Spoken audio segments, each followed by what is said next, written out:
Cricket की दुनिया में ना कुछ मैच मैदान पर कम और मैदान के बाहर ज्यादा खेले जाते हैं।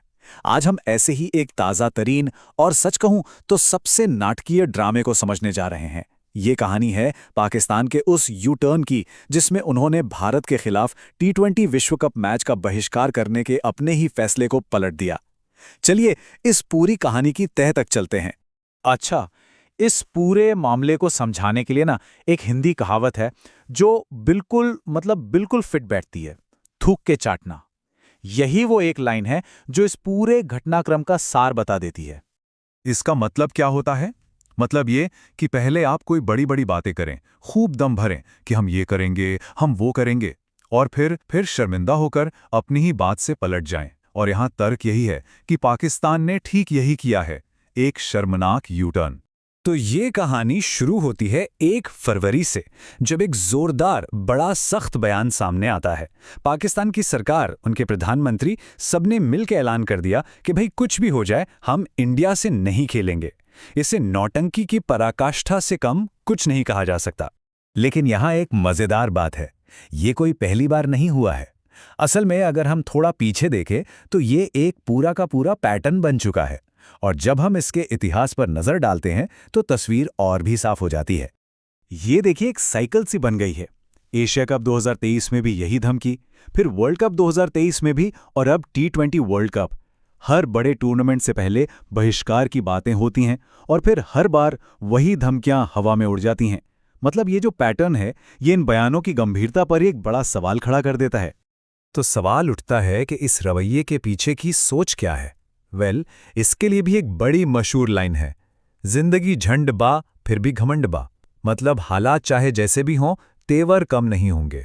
तो अगर ये उसूलों की लड़ाई नहीं थी तो फिर ये सब था क्या? चलिए अब इस कहानी की असली वजह पर आते हैं, और वो है पैसा। वर्ल्ड क्रिकेट की जो असलियत है ना, वो पैसों से ही चलती है। तो फिर सवाल वही है, इतना बड़ा, इतना नाटकीय यू टर्न लिया तो लिया क्यों? इसका जवाब ना किसी सियासत में है, ना ही किसी गुरूर में। ये सीधा सीधा पैसे का खेल है, और वो भी बहुत बहुत बड़ी रकम का। ये है वो नंबर जो स्क्रीन पर है, 1300 करोड़ रुपए। जी हां, ये वो जबरदस्त फाइन था जो आईसीसी पाकिस्तान पे लगाता अगर वो टूर्नामेंट से हट जाते। तो बस यही एक आंकड़ा इस पूरे यू टर्न की असल कहानी कह देता है। और जब हम बड़ी तस्वीर देखते हैं ना तो सब कुछ साफ हो जाता है। देखिए, भारत की जो आर्थिक ताकत है क्रिकेट में, वो इतनी ज्यादा है कि एक तरह से वही पाकिस्तान क्रिकेट को चला रहा है। जो पैसा भारत से आईसीसी को जाता है, वही पैसा घूम फिरकर पाकिस्तान तक पहुंचता है। मतलब जब आईपीएल का बजट ही पूरे पीएसएल से कई गुना बड़ा हो, तो आप समझ ही सकते हैं कि निर्भरता कितनी ज्यादा है। तो फिर सवाल यह भी है कि पाकिस्तान को इस सिस्टम में रखा ही क्यों गया है? जवाब बहुत सिंपल है, पैसा। भारत पाकिस्तान का मैच वो ब्रॉडकास्टर्स के लिए सोने की खान है। इसी एक मैच से इतना रेवेन्यू आता है कि बस पूछिए मत। और यही वो वजह है कि पाकिस्तान को खेल में बनाए रखना सबकी मजबूरी है। लेकिन इस तरह सबके सामने अपनी बात से पलटने की एक कीमत होती है, और ये कीमत सिर्फ पैसों में नहीं बल्कि दुनिया के सामने हुई बेइज्जती और शर्मिंदगी में भी चुकानी पड़ती है।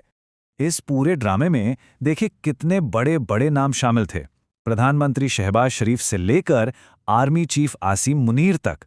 इस एक यू टर्न ने पूरे पॉलिटिकल लीडरशिप को इंटरनेशनल लेवल पर एक मजाक की स्थिति में ला खड़ा किया।